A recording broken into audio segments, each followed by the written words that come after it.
que este primer domingo de Cuaresma nos presenta el panorama de la Cuaresma. 40 días preparándonos a celebrar la Pascua, que son 40 días que Jesús pasa en el desierto, como nos dice el Evangelio. Pero esos 40 días en el desierto son ante todo un combate espiritual. Y esto es bien importante. Vivimos en un mundo lleno de confrontaciones, de guerras. Ucrania, este país, que si el aborto, que si la política. Tenemos elecciones en 8 días. ¿Y cuáles son las armas del cristiano frente al mundo?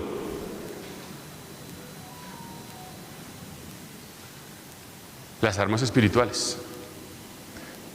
El cristiano en realidad no tiene enemigos. Los demás hombres no son enemigos.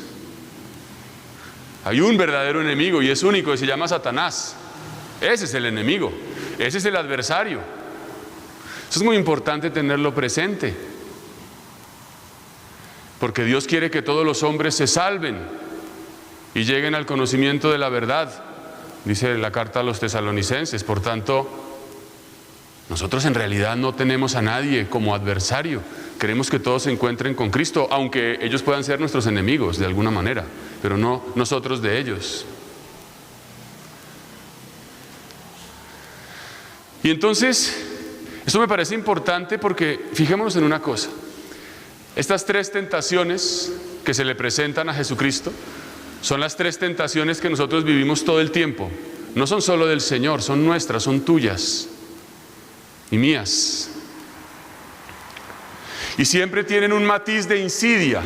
La primera tentación dice que Jesús, después de 40 días de ayuno, sintió hambre.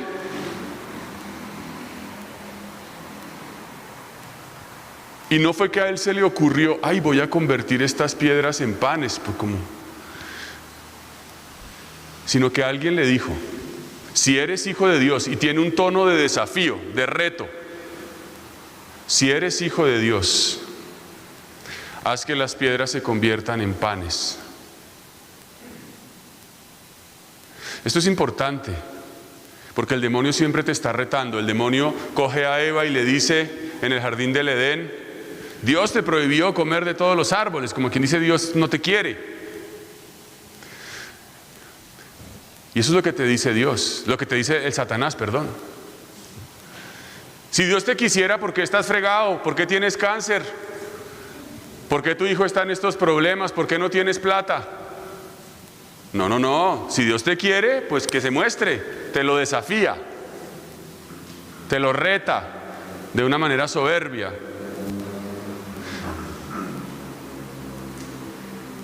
Y es bueno reconocer que ese movimiento interior que pasa como por una especie de cuestionamiento intelectual, pero que luego se vuelve como una rabia, como una rebeldía, no es simplemente un mecanismo personal, interior, aislado, sino que está motivado por una fuerza exterior que se llama la tentación. La tentación no es simplemente tener allí una piedra o tener algo que me puedo robar o de lo que me puedo aprovechar, sino que alguien me lo dice. Esa primera tentación que nos dice que sin comer no se puede vivir, que todo lo que hagamos tiene que estar filtrado por un bienestar del vientre, del estómago. A mí me alegra saber que en esta comunidad hay mucha gente que en estos días está ayunando. Está ayunando 40 días a pan y agua. Eso me parece un signo. No estoy diciendo que el que no ayune está mal, ¿no? Por Dios. Pero que sí es verdad que nos podemos desafiar esto. Me llamaba la atención la semana pasada. Habíamos abierto el grupo de Telegram y creo que ya hay como 170 apuntados haciendo la experiencia. Es una experiencia, esto no es un desafío superhumanos, ni nada de eso. Es una experiencia. ¿Qué tal no vivir? ¿Se me cayó algo? Ay, gracias. Muchas gracias. ¿Qué tal no vivir del pan? La segunda tentación que aparece en Lucas, aunque en otros evangelios es la tercera, es la tentación de la idolatría. Esa tentación en concreto está, digamos, prevista en la primera lectura. La primera lectura Moisés nos recuerda cuál es, digamos, cuál es la fuerza del cristiano para no caer en la idolatría. ¿Saben cuál es? Es la oración. Pero ¿saben en qué consiste la oración? La oración entendida como una memoria. Yo subo y bajo y doy vueltas. Esa primera lectura dice: Moisés habló al pueblo diciendo, a la hora de ofrecer primicias, el sacerdote tomará las primicias y dirá, ¿cuál es la oración que dirá el sacerdote al ofrecer las primicias? Mi padre fue un arameo errante que bajó a Egipto y se estableció allí como emigrante con pocas personas, haciendo memoria de lo que Dios había hecho por los patriarcas. Miren, el demonio siempre nos hace ver la realidad tergiversada y nos hace temer al futuro y nos hace vivir del miedo.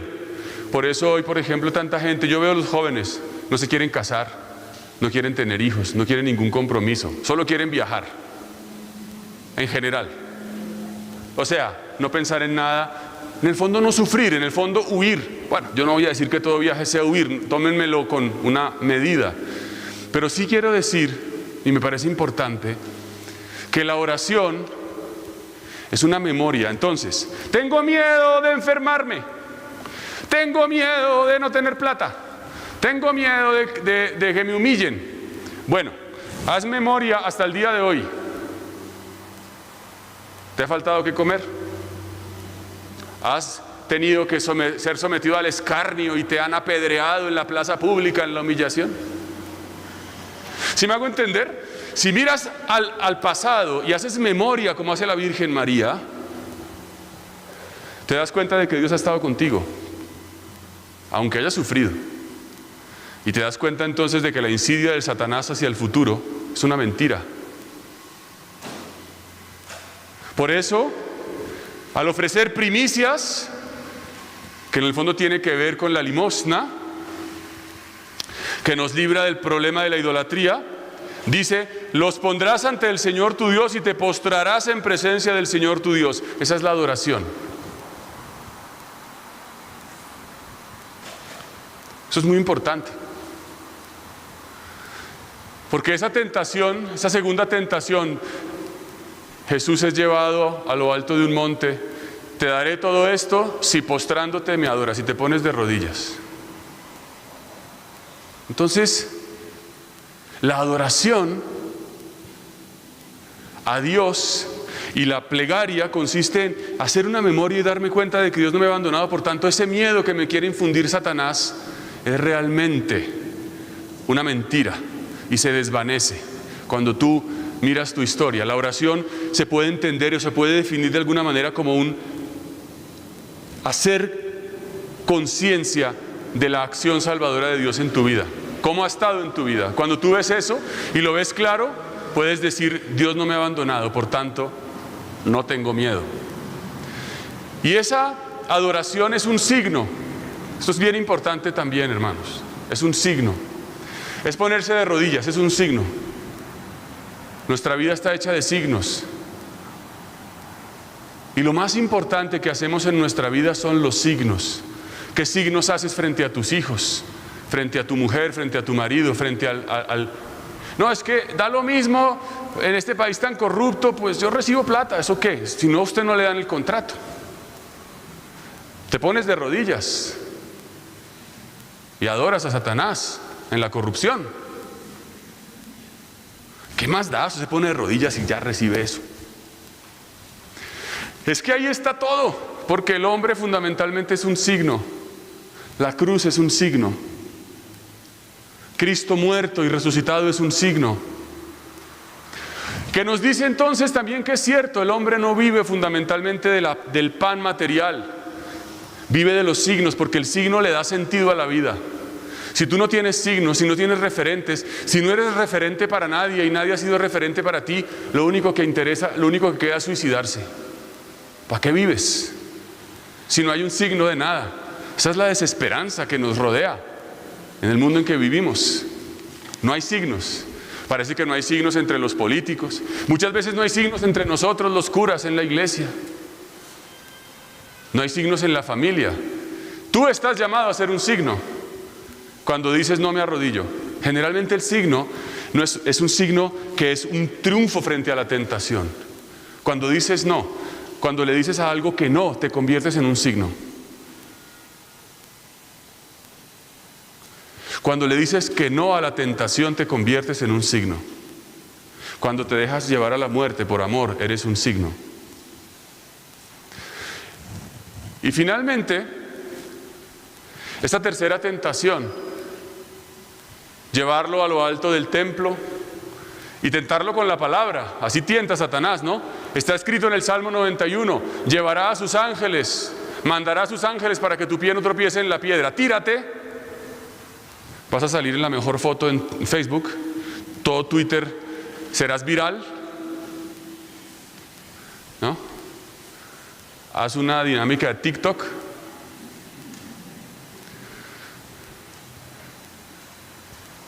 Llama la atención.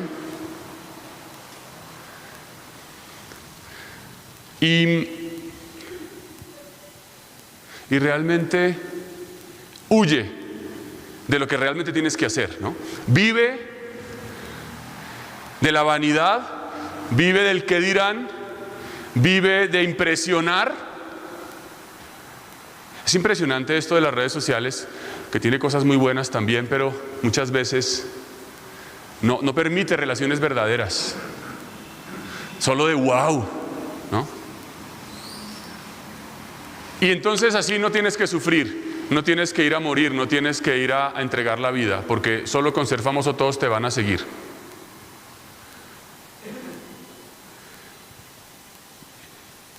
Estas tres tentaciones, la de solo vivir del vientre, la de la idolatría, la de llamar la atención, son las que tú y yo vivimos todo el tiempo. Y son las que en la Cuaresma la iglesia nos invita a vencer con ayuno, con oración, con limosna.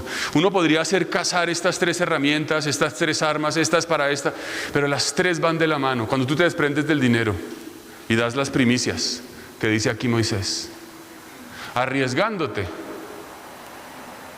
Porque es que, miren, ¿sabe qué tienen en común estas armas? Que esto es bien importante y con esto termino, que es que se me ocurren más cosas y como que no paro. Pero ya los dejo en paz.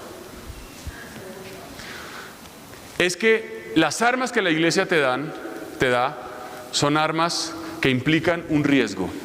Porque cuando tú corres un riesgo, y la fe es un riesgo, la fe no es, creo en Dios Padre, simplemente una doctrina que afirmas, pero que está lejos de tu vida. Cuando tú corres riesgos, tú permites que Dios actúe en tu vida. Cuando tú no corres riesgos y te cierras en cumplir normas, en vivir de la ley, entonces el Espíritu Santo no actúa.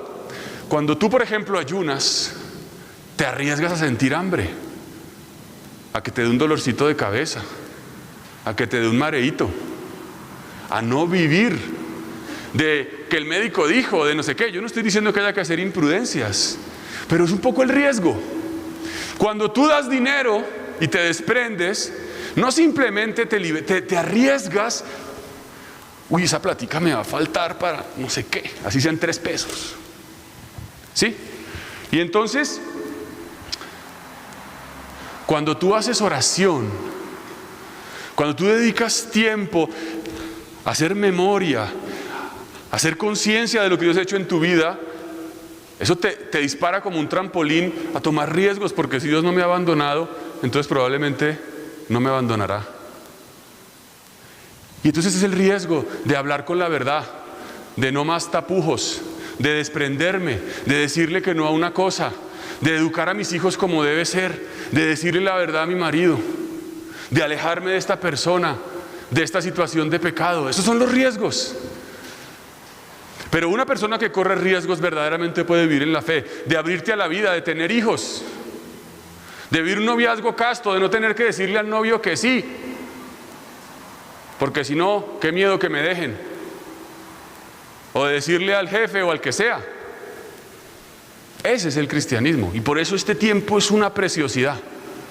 La Cuaresma es un tiempo hermoso, que nos pone en la verdad, que nos revela quiénes somos, que nos permite encontrarnos con Jesucristo de verdad, pero supone esto, correr estos riesgos.